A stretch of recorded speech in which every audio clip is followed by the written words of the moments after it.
నువ్వు గెలుస్తావు, నువ్వే గెలుస్తావు, నువ్వే జయిస్తావు. నువ్వు నా బిడ్డవే, నిన్నెవడో గెలవలేడు. గెలిచినట్టు కనబడిన వాడు ఓడిపోక తప్పదు. అంతిమ విజయం నీదే, అంతిమ విజయం నీదే, అంతిమ విజయం నీదే.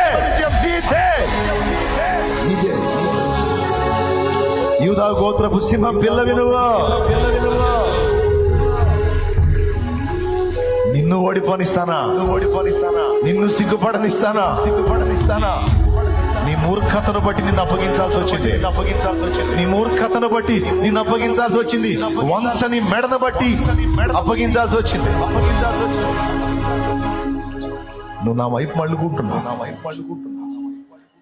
నువ్వు పశ్చాత్తాపడుతున్నావు, దుఃఖపడుతున్నావు, నువ్వు ఆలోచిస్తున్నావు. నాకు తెలుసు. నిన్ను ఓడిపోనీయనని నా దేవుడు మాట్లాడుతున్నాడు. నిన్ను ఓడిపోనీయను, నీ తలనెత్తువాడను నేనే. ఏ వాగ్దానాలు అయితే నీ ఎడల చేసి ఉన్నానో అవన్నీ నెరవేరుస్తున్నాను, అవన్నీ నెరవేరుస్తున్నాను.